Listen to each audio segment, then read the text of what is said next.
第三场论坛，提醒各位观众，在提问时间可以借由荧幕下方的问与答发送提问。现在我们邀请主持人岳建东老师。Now this is the time for our third session. So for this, we would like to invite Dr. Chen Dongye as the host. All right. Good afternoon, everyone, and good morning to some of you outside Taiwan. This is the third section of the conference today. My name is Yue Jintong from National Sun Yat-sen University from Taiwan. And we are so happy to have 4 speakers in this session, including 3 presenters from India, as well as 1 respondent from Taiwan. So, I would like to introduce each of them in brief, and then I will start the presentation. The first presenter is Dr. Rana Purushottam Kumar Singh. He is a professor and dean of the Faculty of Buddhist Studies at the Nalanda Mahavihara from India. His title for his paper is Shenchang's Contribution to Chinese Buddhism. This will be the first one. And the second presenter, we're also very happy to have Dr. Arvind Kumar Singh from Gautam Buddha University. And he's an assistant professor and director of the International Affairs. And his title is Absorption and Assimilation of Ulambana service into Chinese Buddhism. And the third presenter is Dr. Arun Kumar Yadava, also from India, also from Nalanda Mahavihara, and from the Deemed University under Ministry of Culture, Government of India from Nalanda. And his title of his presentation is the impact of Master Shenchang on Chinese society and culture.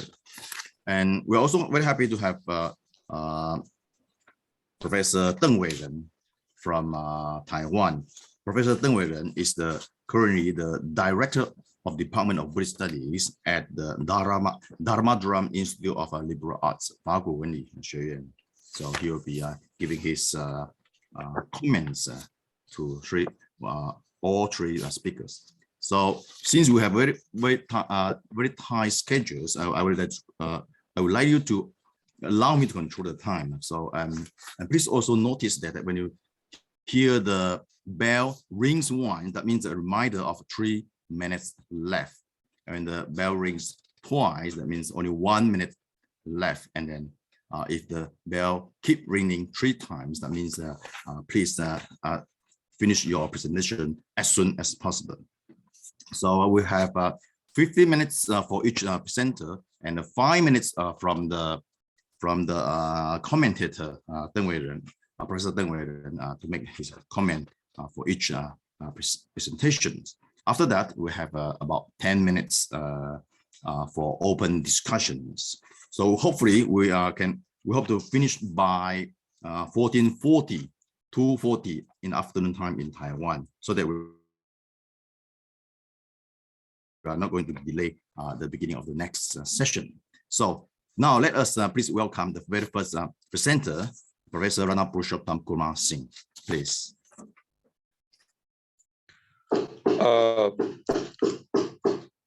Good morning, everybody. And greetings from Nalanda Mahavihar. This is a deemed university. I am clear to everybody? Yes, sir. Yes, sir. Yes, sir. We can listen. Oh, okay. So, deemed university under Ministry of Culture, Government of India. And this is the successor of ancient Nalanda tradition, and Master Yuanzhang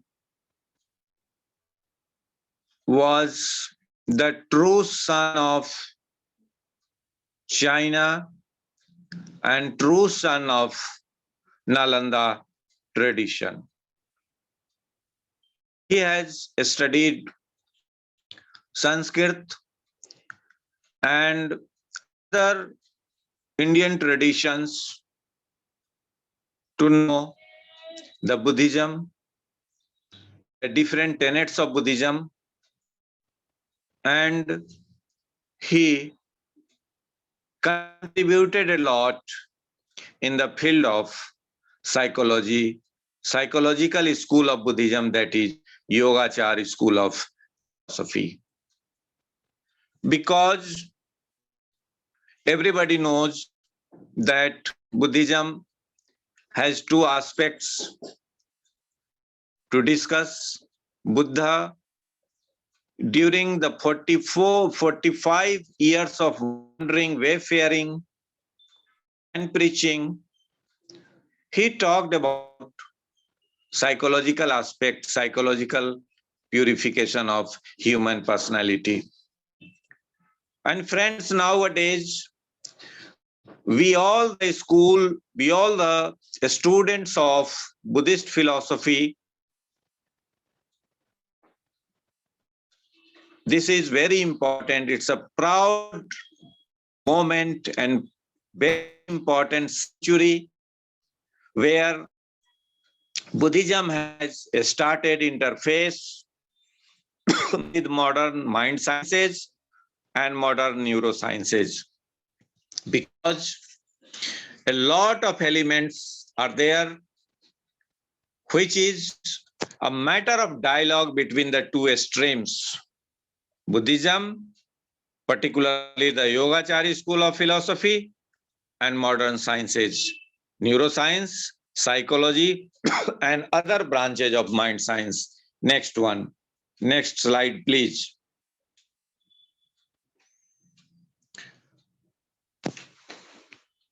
Many scholars, actually, Master Xuanzang's interaction with Indian scholars was not the starting point for China. An interaction between India and China, Indian scholars and Chinese scholars, and Indian masters have played very important role in Chinese Buddhism, but the advent of the introduction of Master Xuanzang was turning point in history of Buddhism, not only in India and China, but in the whole world. Master Xuanzang brought hundreds of manuscripts from Nalanda and different centers of Indology to China. And 40% of scriptures translated by Master Xuanzang is still very important tool, very important source of understanding Buddhism in China. Not China, but in the whole world. Next one. And Master Xuanzang has just not only translated the text on Yogachar, but he wrote commentaries and scientific explanation of Yogachar philosophy. And he introduced Yogachar in China, and from China, he traveled to eastern part of the world, eastern part of the globe. So Master Xuanzang's contribution to Yogachar philosophy is very, very important. Next one.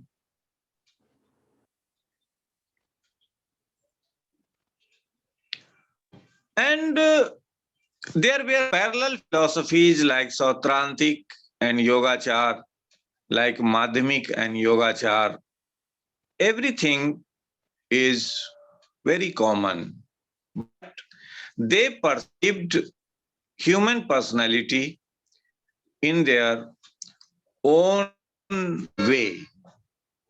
And suppose Trantikas, they accepted external reality also. But according to Yogachar, Chit Matram Idam Sarvam, the consciousness alone is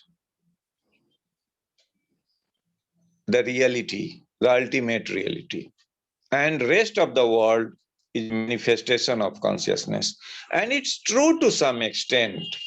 Whatever we want to create, whatever we want to make, first its projection came in our mind and then it is projected on the ground. So the Chit Matrata school is very important, and our sensory images, our sensory perception is very important, and because of that we create so many things. So in this way, Master Xuanzang's contribution to not only Chinese Buddhism but to the whole world is very important. And suppose the external reality is nothing more than the corresponding images perceived by our six sensory faculties. Yeah, because according to modern neuroscience, we see the world, we perceive the world through brain. There is difference, but there is a dialogue between Yogachar philosophy and modern mind sciences. Suppose I see anything of the world, but it is seen by the brain only. There is a part in the brain, there are some cortex, some cells which record the data collected by eye, and then immediately it reacts. So the scientific interpretation is always there, and Master Xuanzang, first of all, the door was opened by the Buddha, and then it was opened by the modern scholars and different schools of Buddhist scholars. Suppose we are talking about the 3rd century BC. During the time of King Ashoka, the Buddhism was divided into 18 sects, but maximum sects, there was difference between each and every on the basis of psychology, on the basis of understanding personality. Why human being is just dragged into the suffering, and what is the way out of coming out of the suffering, the removal of suffering. So these are the things, friends, and this is the base of Buddhism, because this is psychoethical things, and now this psychology is getting prominent in modern world. Whatever sensory data we collect through 6 senses, that is eye, ear, nose, body, tongue, mind, etc., is all finally the data perceived by our sense organs are processed in brain, and then because of the reaction of brain, relevant data are manifested into the action mode. And because of that, we are creating the world, we are creating the civilization. So in modern context, the Yogachari school and the interpretation of Master Xuanzang is relevant when we go through, when we study to understand the master's contribution to the world civilization is depend upon the understanding modern neuroscientific philosophy, modern psychological philosophy, and then we will be able to understand the Yogachar, and we will understand the contribution of Buddha, contribution of other schools of Yogachar philosophy and Master Xuanzang. Next. Next, please. This is the alphabet of Buddhist psychology on the base situations arise, consciousness is divided into 8 vision consciousness. I have already discussed. Whatever we see, the data is transmitted to our brain and a particular area of our brain. I'm talking about physical brain, the cortex. It is recorded there and processed there. And fraction of second. Time is very important for processing the data, and within friction of second, the data is processed and action is commanded by the brain. In the same way, the sound consciousness, the taste consciousness, the smell consciousness, the touch consciousness, manovigyan consciousness, Klist manovigyan, and Alaya vigyan. These two have been added by Yogachar philosophers. Friend, the thing is, the above 6 has also been given by the Buddha himself. And the theory, when we study Abhidhamma in Pali Abhidhamma, then there is Arahat Mag and Arahat Phal. Arahat Mag and Arahat Phal, this is the way and this is the fruition, result. So Arahat Phal is a type of resultant situation, the ultimate. 3 minutes. Okay. So in this way, the Theravada Abhidhamma was silent. What happens after the attainment of Arhathood? And this question was very pertinent and very vibrant in Indian knowledge system.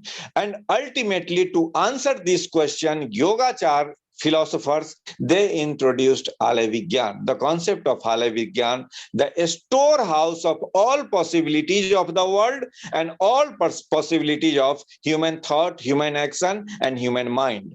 So this was the great contribution to the Yogachar philosophers, the introduction of Alaya vigyan. And they answered the questions to other schools of philosophy that the mind, when it is utterly purified, then it became part of Alaya vigyan.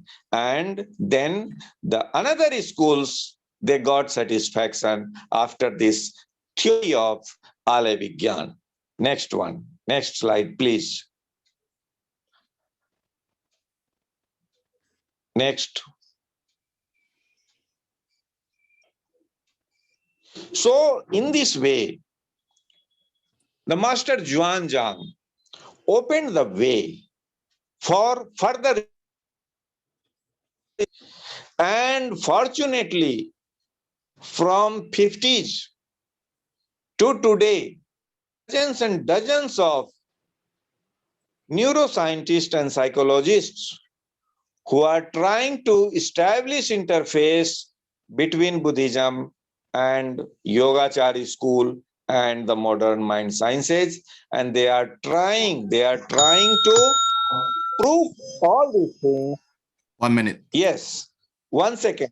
They are trying to prove themselves through external experiment and the data collected by meditational practices, data collected by mental correction, and the things are before the world that how Yogachar philosophy are relevant, and its relevance is growing day by day for the well-being of the human being, for the well-being of the world, and for the better construction of new era, new world.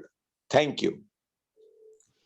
Thank you very much for Professor Rana Purushottam Kumar Singh's very interesting presentation. Begin with the introducing Shenchang as the true son of China and Nalanda, and as well as emphasize that his contribution might have a big impact for the whole world, especially on the psychology level, because of his Yogachar theory. Thank you very much.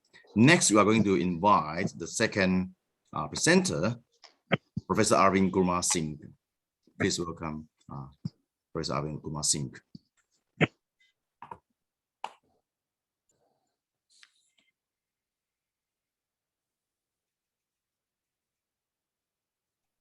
Sir, please open your microphone. First, thank you very much for inviting me to present my paper. First of all, I would like to thank Dr. Kumar for giving me this opportunity to join this conference, and also thanks to moderator and other fellow presenters and delegates. So I would like to share my screen first.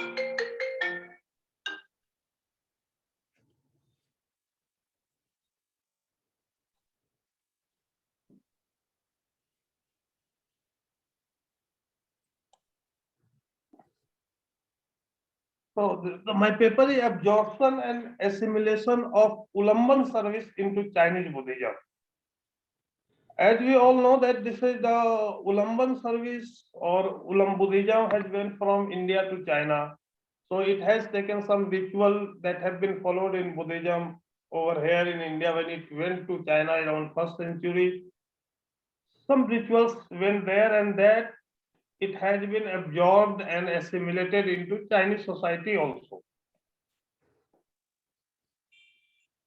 So Chinese Buddhism process of absorption and assimilation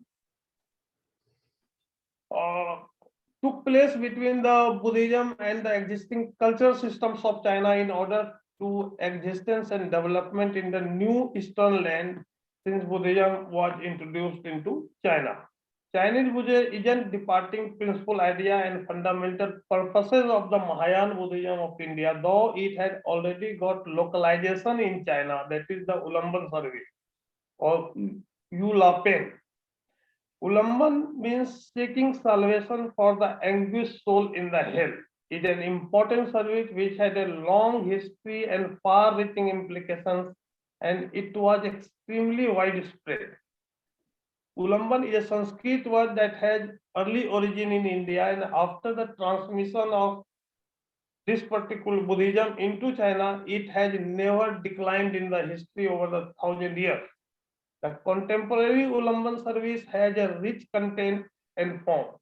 It only has conventional elements but also possesses modern factors.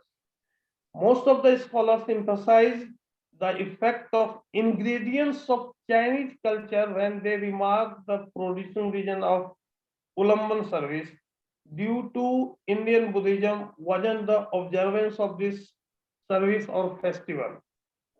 Now trying to trace the origin of Ulamban. Ulamban has a long history and it has originated in India. We have got reference from Indian epics Mahabharata and Manav Dharma Shastra. These are the two great epics where Ulamban is a Sanskrit name and its Chinese name is called Ulamban. The Buddhist origin of this particular service of festival can be traced back to a story that originally came from India, but later took on culturally by Chinese overtones. In Ulamban Sutra, there is a descriptive account of a Buddhist monk named Moglayan or Modgalyan, a Brahmin youth who later ordained and later becoming one of the Buddha's chief disciples. Mahamodgalayan was also known for having clairvoyant powers, an uncommon trait amongst monks. After attaining arhatship, he remembered his parents and went out in the search of them. Using this clairvoyance, he found his father reborn in the heavenly realms, that is the realms of the god, or you may call it Tusita. However, his mother had been reborn in a lower realm and known as the realm of hungry ghosts. Helpless, Moglayan went to Buddha to seek his advice. And Buddha mentioned a date on which Moglayan had to offer food and drinks to 500 Buddhist monks. The date specified was on the 15th day of 7th month in the lunar calendar. The festival emphasizes on the meritorious deed that Moglayan had exemplified in honor of his mother and other relatives. So this is basically about the origin, how this Ulamban ritual or practice or service or festival originated in India. Now, how it started to assimilate and absorb into Chinese culture. In Chinese Buddhism, Ulamban is a foreign word describing the pitiable fate of those hanging upside down in the subaltern regions of hell, which Pian is the Chinese word indicating a bowl or tray in which offerings are placed or done. Thus, Ulamban or Ulamban is usually taken with the intention of rescuing one's ancestor from the fate of hanging upside down in hell. During the Tang Dynasty, Huilin writes, Ulamban is a wrong appellative. Its correct name out to call Walin Nu, and transliteration is treated into hanging upside down in local language. Upon on the Western country, that is India, it offers one died with sui and the one's male line ended. Nobody offers to him or her so that he or she would go down in hell to punish the pitiable fate of the hanging upside down. Another commentary, that is Yuzhong's Ulapen Ching Su Sui Hen Chao in Song Dynasty, it was out to call Ulamban Nu, means the pity or the offer or the kind act or the hanging upside down. Second viewpoint thought that the Ulamban had both language, Sanskrit, Chinese, wherein Ulan, which means offering food. In Chinese Buddhism, Ulamban, based on the ancient literature, three basics of explanation of etymology of Ulamban or Ulamban have been offered by the Buddhist scholars of modern era. The first is the Indo-European origins for Ulamban, the Sanskrit Ulamban, Buddhist hybrid Sanskrit Ulamban, meaning hanging down, depending on the Pali Ulamban, meaning salvation, rescue, full of mercy, or the Iranian or Urvan carried to China in Sogdian Empire, run or run, meaningful, that means meaningful soul. Second explanation follows the standard Chinese understanding of Pian as the Chinese word for bowl and Walan as the transliteration of a foreign term for upside down, refer to the bowl into which offerings are placed and save ancestors from fate of hanging upside down in purgatory or hell, or to the manner in which offerings are sometimes made by inverting the bowl of offerings intended for wandering spirits. Other interpreters accept bowl as the meaning of Pian, but suggest that the Chinese term is the shortened form of a Chinese transliteration, that in pen sona of Sanskrit word bhajan, means worship or chanting. And the third theory explains the meaning of Ulamban by reference to spoken Chinese, which represents tray-shaped bamboo basket. Others suggest it represents either Walan, meaning fish basket, or Walan, referring to a cup of nectar and basket of dug nuts. The shortened sound of Ulamban has been interpreted as magnolia ball. It is clear that Ulamban is a kind of pen or ball in which offerings are placed, but in the sutra, the meaning of Walan means obscure literary cup iris. Like other foreign sounding words in Chinese literature, the mystery cannot be solved by reference to the original Sanskrit or Central Asian version of the text, since none now exists, if indeed they ever did. The development of the Ulamban service in China happened in three phases. The first phase is the beginning of the creation of Ulamban service before the Tang Dynasty. Second phase was the development and prosperity for the Ulamban service in Tang Dynasty. Third phase was for confliction of people and widespread period in Song Dynasty and after Song times. The Ulamban service is a very important Buddhist festival or service in China in the process of time firmly rooted in the Chinese culture, whereas the pujan or thought of offering and the sacrifice run through the whole development process of Ulamban service as its two important essential ingredients. Now, what is also the impact of Indian influence on the Ulamban service that have been practiced in China since Buddhism was introduced into it? So, first reference to this Ulamban Sutra occurs in the monk Sengyu's treatise, and this sutra, Ulamban Sutra and the Sutra on the offering bowls to repay kindness, had a broad circulation during the 6th century China. Since they are quoted in a Buddhist encyclopedia dating from 516 and in the compilation on seasonal observances dating from 561 to 581. There were two lines of thought concerning the authorships of this particular sutra. Earlier sources state that in 597, the Shenchang Srinchang Sun Pauchi, record of 3 jewels through the ages, placed the Ulamban Sutra among the 210 works translated by Dharmaraksh around 3rd century, the early 4th century. In fact, with undeniable, although there were many controversies, it was fast spread and obtained quite popular circumstances in China. Since Ulamban Sutra appeared on that ancient land, just as well many scholars did commentaries or accession to this particular set. Beginning in Mulian, this is the name of Chinese name of Moghalayan, felt deep pity, and here I have just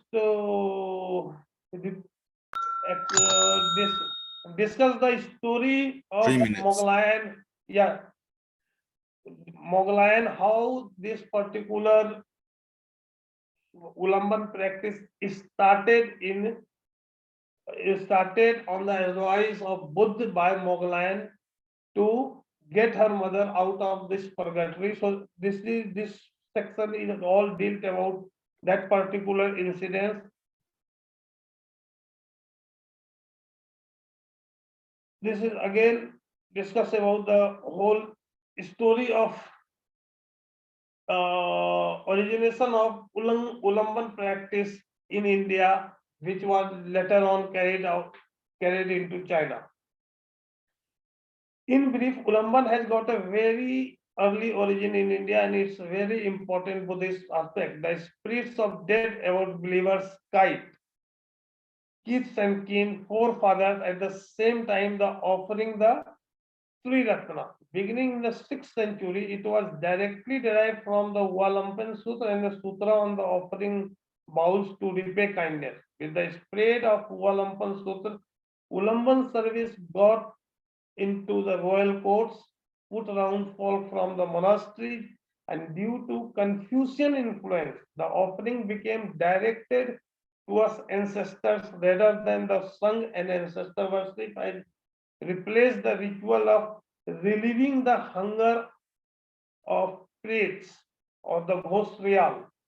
However, most Buddhist temples still continue the ancient practice of donating to the Sangh as well as to the perform rituals for hungry ghosts, as the Buddhists believe that the gates of hell are open during this month. Family members offer prayers to their deceased relatives.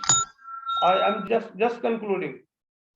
The festival is a way to satisfy the traditional compulsion of filial piety for the Chinese people. Due to the major idea of Ulamban Sutra correspond to Chinese filial piety, the Ulamban service forthwith got into the royal court, put around folk from the monastery, and it has never declined in the history over the 1,000 years. After the transmission of Ulamban service throughout Chinese society, it has never declined in history over 1,000 years. To sum up, narrative focuses on the Buddhist founding of the festival, its instructions on how to carry out the ritual and the ceremonial responsibilities of the monks on this particular sutra. So to speak, those canonical sources provide a kernel for the later elaboration of Mahamoglayan myth and the assimilation and absorption of the Ulamban festival practice into Chinese culture. Thank you very much. Well, thank you very much for Dr. Arvind Kumar Singh's fantastic presentation about the very old tradition of ceremony Ulambana from India, can go back to the Vedic text, and as well as how it becomes the very important Buddhist ceremony in China. So I'm particularly impressed by professors' very good, rich background knowledge about the Chinese commentaries as well as historical development of China. But thank you very much for this presentation. Next, we are going to invite the third speakers from this session, Professor Arun Kumar Yadava. Please welcome Professor Arun Kumar Yadava.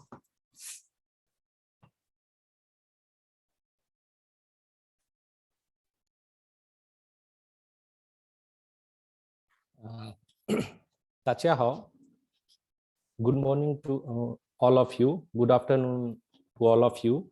First, I would like to thank. Am I audible? Okay, thank you. Yes, sir. Yes, sir. Yes, sir. First, I would like to thank Chumi Fasher and the organizers of this conference for giving me such a wonderful opportunity to share my views on the heroic personality of China as well as world, who is Master Shenchang. My topic is impact of Master Shenchang on Chinese society. My PPT is visible or not? PPT. Yes, sir. Yes, sir. It is visible. Okay. Sir, okay. can you make it presentation mode? It is in presentation mode. There is full. Make it full. Okay. Yes. Now, yeah. So. Yes. Few things about first I would like to share few information about Shenchang. Shenchang, a great traveler from China who visited Nalanda in 7th century, took birth in 600 AD and somewhere 602 AD, and the birthplace of Master Shenchang is Chen.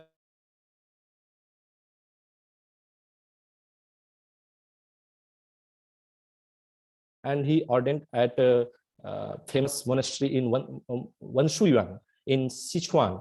And when he returned after 17 years journey from India to Nalanda, he returned back with 657 Buddhist texts, in which 75 texts he has translated himself. During his journey, around 10,000 Takai Liangqian Li Kong Li. He traveled, means around more than 10,000 kilometers he traveled, and he passed away in 664 AD in a palace, Yuhua Palace in Xi'an. So I selected this topic, that what is the impact of Master Shenchang on Chinese society and culture. Chumen Fasher requested me to speak on this topic. So I have divided this PPT in two parts. One is the visible impact of Shenchang, and second part is invisible impact of Shenchang on Chinese society as well as world society. So I will start with visible impact of Shenchang, which started from 7th century AD to till now. So we can see, Shenchang in different form of in arts, architecture. He affected the style of stupas and several other things. So here we can see that he has been depicted in the Tunhuang cave. Tunhuang cave is very famous in China, and here we can see that he has depicted on a paper and ink. It is belong to 9th century to 10th century CE, related to Tang or 5 dynasty period. So here we can see he visited in 7th century, and just in 200 year later, he become famous personality. In 100 and 200 years, he become a hero of China. So he has been depicted even in Tunhuang cave. Here you see the style of picture. Here he having one stick, and the backpack is also different in both pictures. So I have compiled this picture in chronology, means some is 9th century, 10th century, 12th century. So every 100 years we can see the changing of his personality as well as his popularity in China and other rest country. Here you can see in the Yulin cave, which is very famous in China, and he is depicted here with Samanta Bhadra. Samanta Bhadra is a god. He is depicted with Samanta Bhadra, so we can see the influence and importance of Shenchang in Chinese society. Then we can see person or Chinese society that when people wanted to fearing from the ghost and all these things, then started chanting Pragya Parmita Sutra. So here you can see he is taming the demons of the ghost world. So this is also from 13th to 14th century of in Song dynasty, prepared in Song dynasty.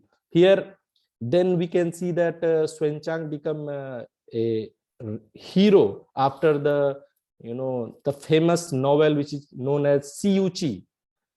His travelogue is known as Tathang Siyuchi, but the novel which is very famous in China is Tathang Siyuchi. Here we can see that heroic personality Shenchang is standing here in this at this place. So you see, from 7th century, 10th century, 13th century, 20th century, we are seeing the impact, influence of Shenchang on Chinese society in the art form. I have just shown you the art form only. In the next, here he has not influenced only the Chinese art, but he has also influenced the Tibetan art. As we know, Mahayana and Vajrayana Buddhism. So Vajrayana Buddhism also accepted Shenchang, and he has depicted in the Thangka painting of Tibet area, where you can see here he's standing here in this Thangka painting. It is 15th century Thangka painting, and in the next one we can see Master Shenchang here depicted as a Tibetan style, Tibetan style, and having Dharma, Tal, Virupaksh and Vaishnava. It is the deities for the direction. So he has depicted like that in the Thangka painting of Tibet in 15th century. So he was not only hero of the only Han people, but also from the Tibetan area he become hero and influenced the Tibetan Buddhism too. And then we can see the influence not only in China, but also he influenced the Japanese art too. Here we can see the Shenchang here at this place. So he influenced in 13th to 15th century in Japan, but he was famous in China before that. But I am just showing art. Actually, Faxiang school also had some influence in Japan. So I am just showing the art aspect. Here we can see he is sitting with Guru, his teacher Nalanda, Silbhadra, who was the teacher of Shenchang. He is sitting with his Guru, depicted in Japan in 13th to 14th century CE. And then in the art in Japan, he has shown that he is carrying the Buddhist sculptures and text from India to China. So this is the influence in Chinese, Japanese art too. Here in Japanese society, you can see the influence. In 16th century, he has shown with Buddha and his 16 disciple. Among 16 disciple, he has used here as his disciple. So he becomes so famous that after Buddha, his disciple, he became the heroic personality of China, Japan, Korea, and rest of other world.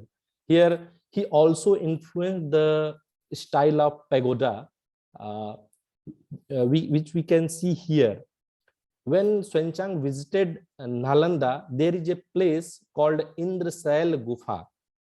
It is around 20 to 30 kilometers in the east direction of Nalanda. The modern name is Parvati. There is a cave, and on the top of that mountain there was a stupa, which is called Tayantha in Sanskrit, Paramhans Chaitya.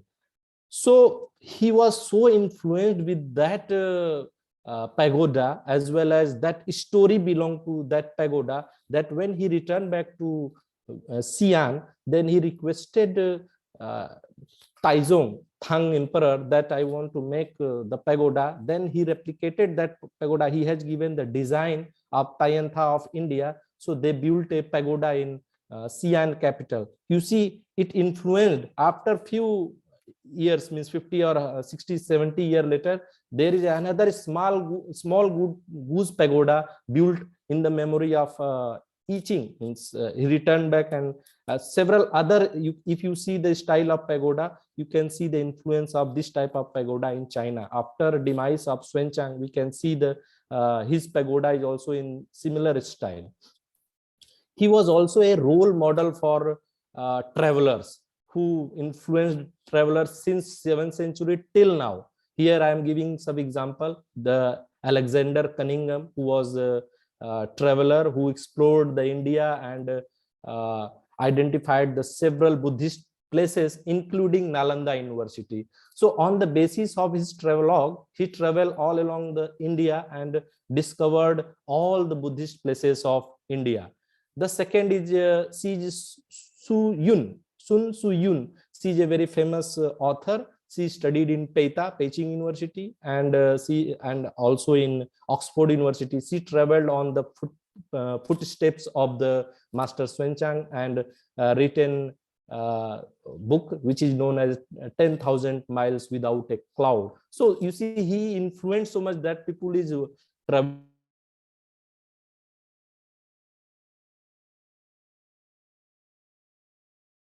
on the basis of his travelogue, Shenchang's travelogue. The second is, he's my friend Deepak Anand. Recently, last year, he completed his 2,000 kilometers journey.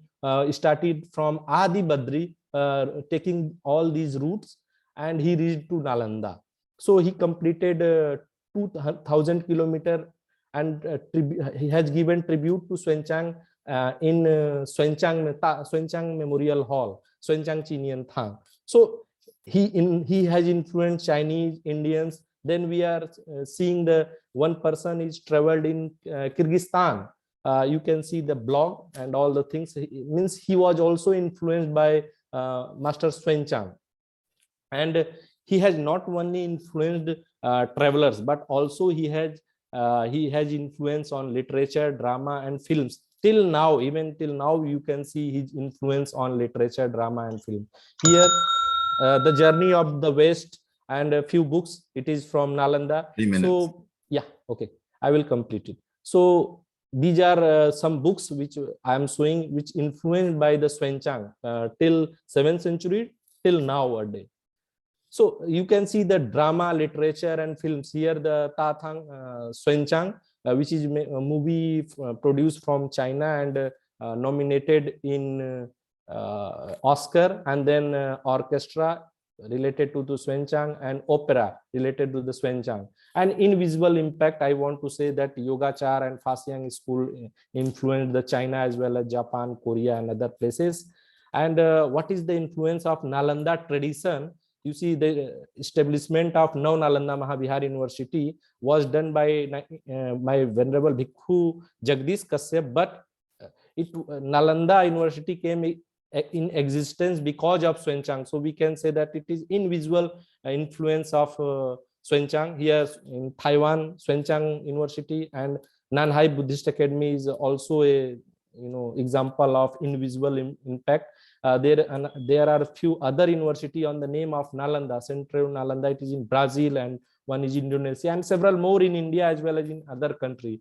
His relics influence all means at least 4 means places where I have shown in different color, blue, red, that yellow. So this is red one is from China, Xi'an. His relic journey started from this place and reached to the Taiwan. There is 2 places in Taiwan, Shenchang Taswe, and one is Riyue Thang. There is a relic of Shenchang. And in India, Shenchang Chinian Thang, which is under our university, we can see the relic. So in 1951, Bhikkhu Jagdish Kashyap. These are the some pictures, relics donated by His Holiness Dalai Lama to Pandit Nehru in Nalanda, and this is the picture, and this is the relic picture of the Nalanda's part, which is from Tianjin and Shenchang Memorial Hall, and you can see the pictures of Shenchang Memorial inside and outside pictures. With these words, once again, I would like to thank that he was inspiration for several generations. He is and he will be the inspiration for many centuries for travelers and other people in this world. With these words, I would like to thank the organizers for giving me this chance. Thank you very much. Thank you very much for very interesting and very rich presentation from Professor Arun Kumar Yadava, and he has given a very good especially his distinguish between the invisible and invisible impact is particularly important and very interesting. And so he has shown us many colorful pictures, artistic, very comprehensive evidence to show that the Shenchang's influence, and even up to nowadays, and for even to the many universities, including Nalanda University and Shenchang University in Taiwan. Thank you very much again. So now we have finished the 3 presentations, and now we would like to invite our respondent, Professor Deng Weiren, to give his comments, and he will be given 15 minutes to finish all his 3 comments. 那个时间控制就是15分钟，然后那个到3分钟前呢再按铃。Let us welcome Professor Deng Weiren. Thank you, Professor Yip. How's my sound? Voice? Okay. Oh, okay. Namo Namaha, Sarvesham Kosalamastu. 大家下午好。范文讲完，中文讲完 ，OK。接下来就是英文。It is especially auspicious and rewarding in terms of history of transmission of Buddhism from India to China to have esteemed scholars from the homeland of Buddhism, especially from Nalanda Mahavihara, where Shenchang studied. So now let's turn to Professor Rana Purushottam Kumar Singh's presentation on Master Shenchang's introduction of the Yogacara philosophy to Chinese Buddhism. I see myself a follower of Shenchang's legacy, as I also studied Sanskrit in India, and later worked on Shenchang's chief disciple, Master Kuiji, for my doctoral dissertation. So it's my honor to meet our 3 Indian professors online, although, and I would like to propose a future collaboration with you all on Buddhist studies. So in Professor Rana's paper, you have walked us through the key philosophy of the Yogacara school, which Shenchang studied at Nalanda, such as the types and the nature of chitta or vijnana. The Yogacara thought of how the artha or the external vastu do not exist independent of vijnana, and the Trishabhava, namely Parikalpita, Paratantra, and Parinishpanna. Your mention of the Yogacara Bhumi Shastra, Lankavatara Sutra, and Stiramati's work were made available to the Chinese Buddhists thanks to Master Shenchang. Based on your paper, I would like to add a few contributions made by Shenchang to the history of Chinese Buddhism in particular, and East Asian Buddhism in general. Shenchang introduced the major commentaries, set to number 10 of them, of Vasubandhu's Trimsika Vijnaptikarika, most of which did not survive in India. Along with Shenchang's introduction of the Yogacara text, he also taught his disciples, both Chinese and Korean, what he had learned from Nalanda, such as the proper methodology of doing exegesis, employing the knowledge of Sanskrit grammar, and logic, the Hetu Vidya. The latter was made use of by the late Ming Buddhist monks to counter against Christian idea of the God introduced by Matteo Ricci. Moreover, the philosophical sophistication of Yogacara Buddhism attract the intellects, both monastic and layman, in the modern Chinese history, and seen by them as the local intellectual assets to compete with Western philosophy. As Professor Rana mentioned, the increasing interest of dialogues between Yogacara theory of consciousness and cognition and modern science of mind. In fact, we also see several Hollywood fiction films, such as Matrix series, seems to be inspired by Vidyapti Matrata idea. So, one question only for Professor Rana. I'm curious, in comparison, whether any modern revival of Buddhist Yogacara thought or its influence in the Indian cultural circle. Now, to Professor Arun Kumar Singh's paper on the absorption and assimilation of Ulambana service into Chinese Buddhism, which gives us a very informative narrative of the signification of Buddhist ritual of Indian origin. The signification takes place through various dimensions. Linguistically, the supposed Sanskrit term Ulambana or Ulambana was transcribed in Chinese as Ulamban with several variant writings and various pronunciations. Culturally, several Chinese cultures such as ancestor worships and Chinese pantheons were added to the Indian original practice, which originally was centered on Buddhist Sangha. Some scholars have argued that the filial piety, the Shaodao, was an Chinese element added to Ulambana narrative and regarded it as an important element of signification of Buddhism. But as shown by Professor Arun Kumar Singh, the filial piety element of serving the forefathers by offering to the Triratna during the monastic retreat of Pravarana, has a clear Indian origin, like Professor Tyser suggested in his influential work. The Ghost Festival in medieval China, which Professor Arun also quoted in his paper. The Ulambana service is a very culturally and religiously rich and everlasting example of a mixture of Buddhism with both Indian and culture and Chinese origins, in which both cultures met and mingled too well to distinguish one from another. These are my comments. I also have one question only for Professor Arun. You have mentioned that the idea of Ulambana already appeared in the Mahabharata. Can you elaborate a little bit more? And was there ritual similar to the Ulambana service also practiced in non-Buddhist Indian culture? Lastly, to Professor, hold on. Okay, lastly to please.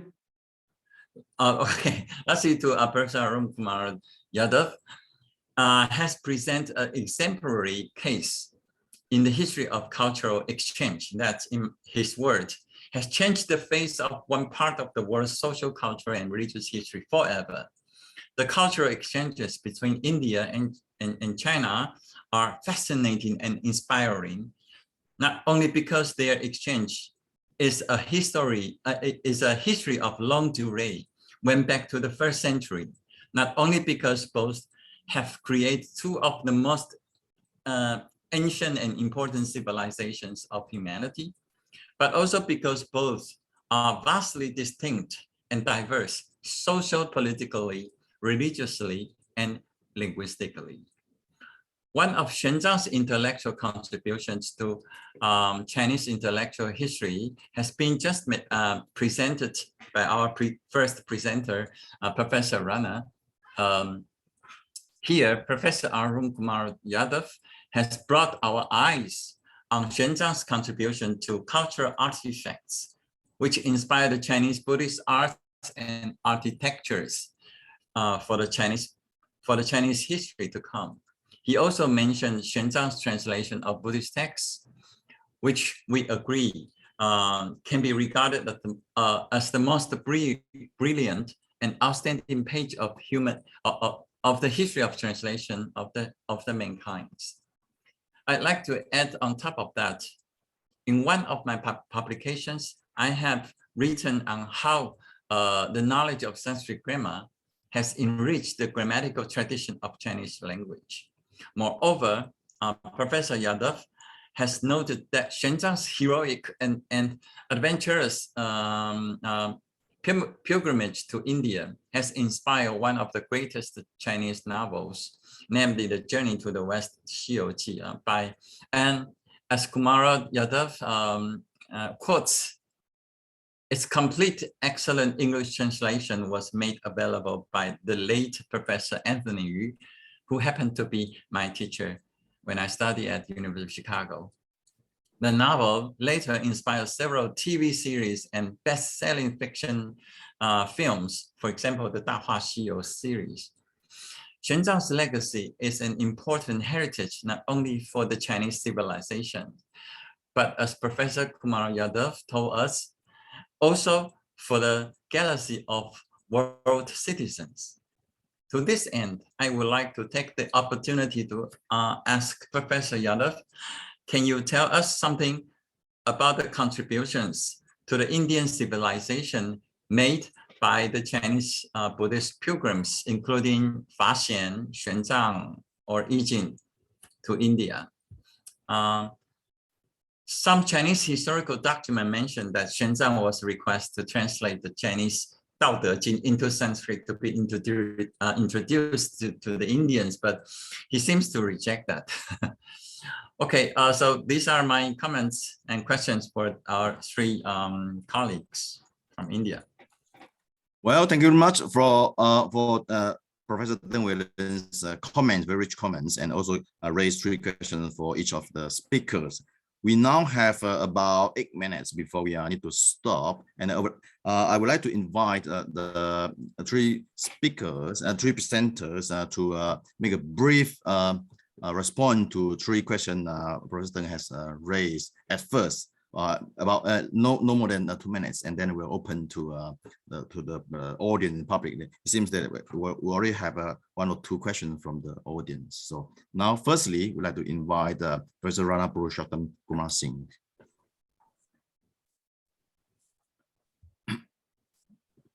Professor Rana, please perhaps make a brief comment about the modern revival of Yogacara talk in India.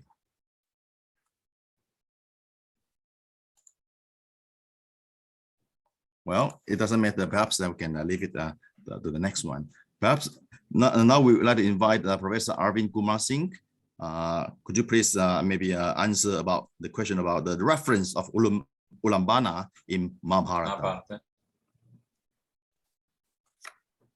Dr. Arvind sir, his connection, he lost the internet connection. So maybe first invite Dr. Arun sir to answer it. May I? Yes, please. Okay. You have asked that what is the influence of 3 travelers on Indian society or whatever history. Yes. Fortunately, I have one PPT. Just I have opened it. In 1 or 2 minutes, I will show you the impact. The Chinese impact is material impact on India. So many things. And what about Tao Te Ching?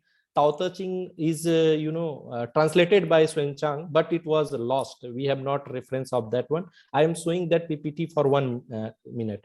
Here, Yes, Shenchang and Fasian and I Ching influenced the Indian history, at least Buddhist history excavated by, on the basis of the traveler of Shenchang, Fasian, and I Ching. So in the Indian history, we can't forget the contribution of Shenchang, Fasian, and I Ching.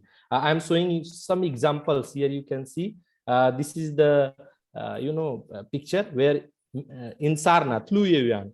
Here you can see the name of Shenchang, Here in Kushinagar, where Buddha got parinirvana, here name mentioned is Fasian, here Shenchang. Here in Shenchang, Sravasti, you can see the name of Fasian, Shenchang. Here Rajgir, Wang Shecheng. Here name is Shenchang in 7th century, here written.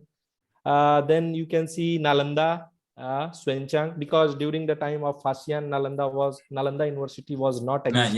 Yeah. And there is another famous university excavated 10 years back, which is known as Telhara Taswe. And Shenchang Fasher Chugola negatifan. Takayo we don't know. And it is very near to Nalanda University. So here you can see the only reference of Shenchang. Otherwise, there is no reference of Telhara Taswe in Buddhist world. So this is the historical marks created by Shenchang. And so many other things. We can see the Chinese inscription from Bodh Gaya temple. So this was the influence of these 3 travelers, as well as the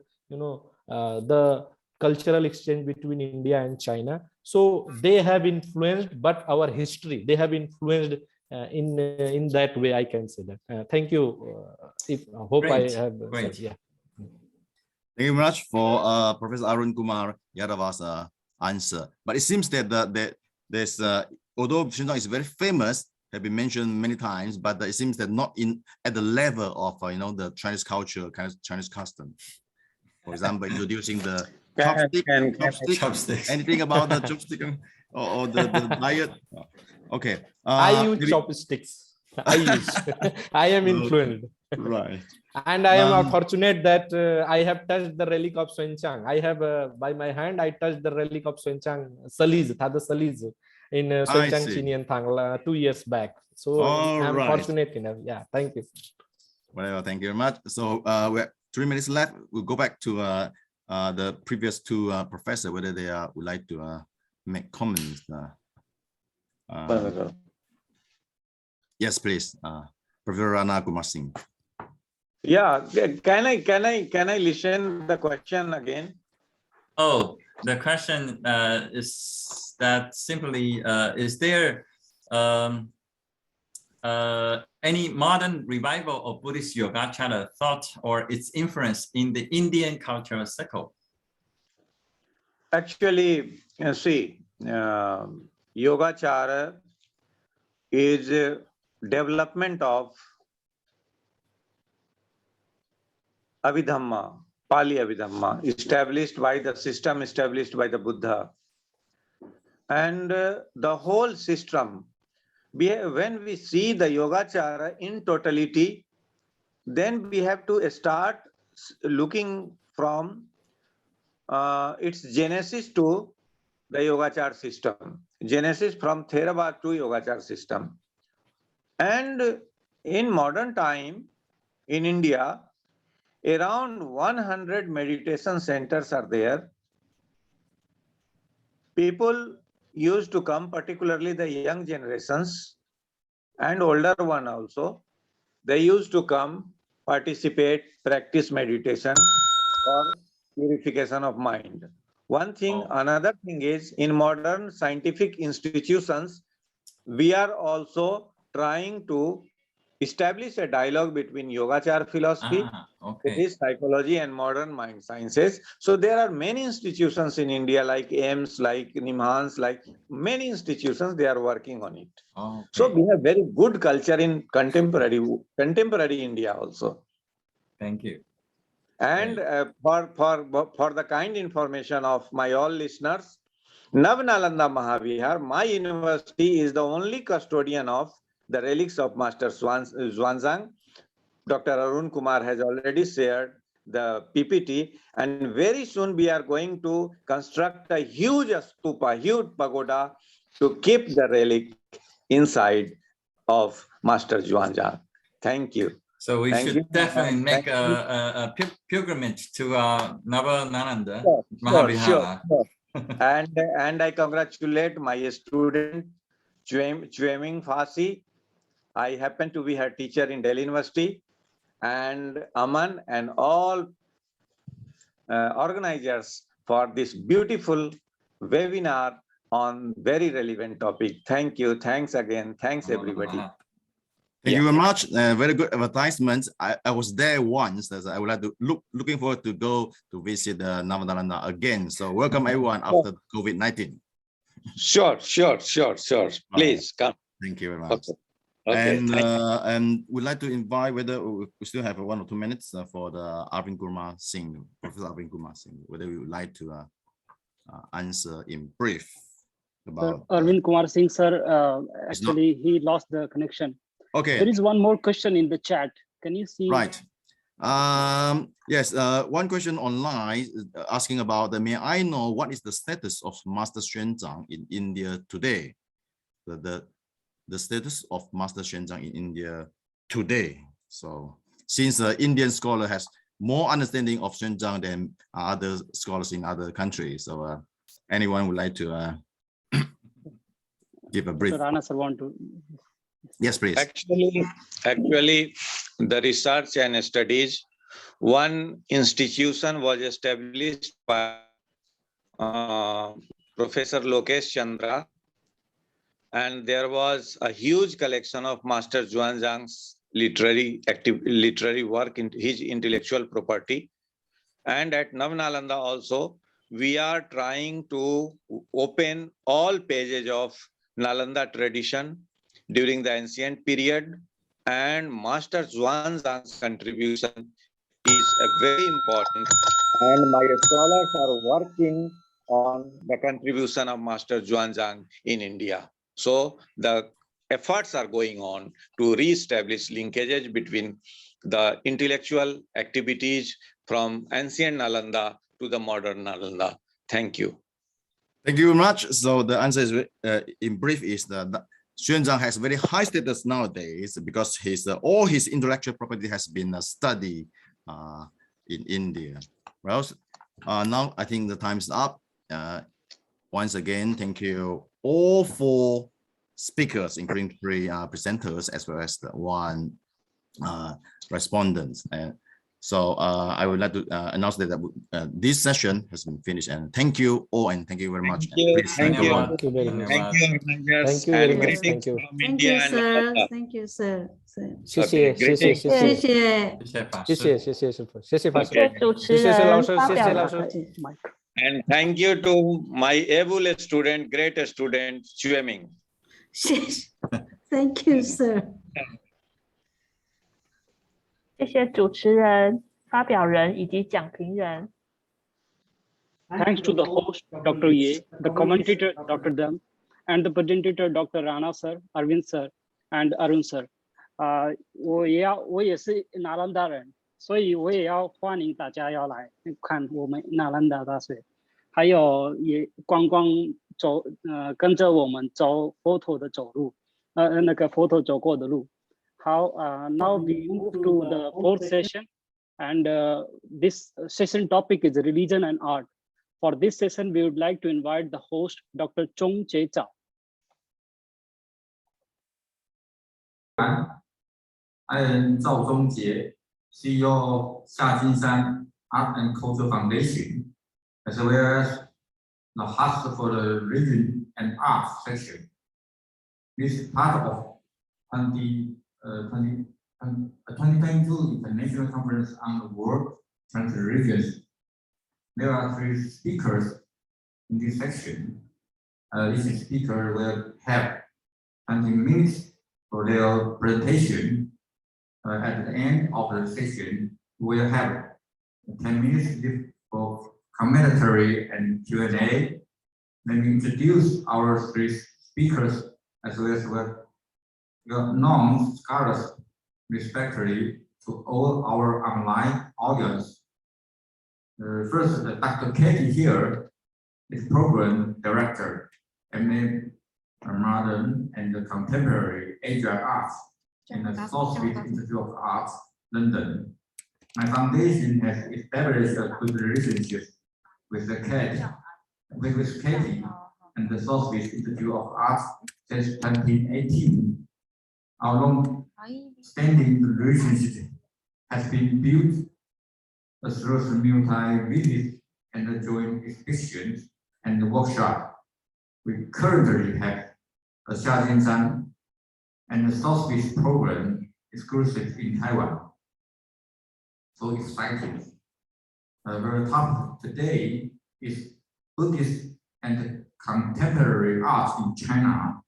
Return to the spirituals in conceptual art and ink painting. She has been working with ink painter Wang Huangsheng and will talk about contemporary spirituals in ink paintings and in contemporary art, as well as another ink exhibition in London. She will curate this year at the Ulamban Gallery. Her talk will combine much contemporary art with the Buddhist, but in very unconventional ways.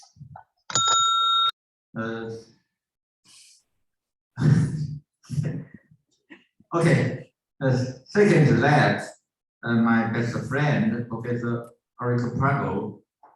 Professor Arun Prago is head of School of History, Religions and Philosophy, and the SOAS London. He is also my Foundation International Senior Art Consultant. He was the former chairman of Center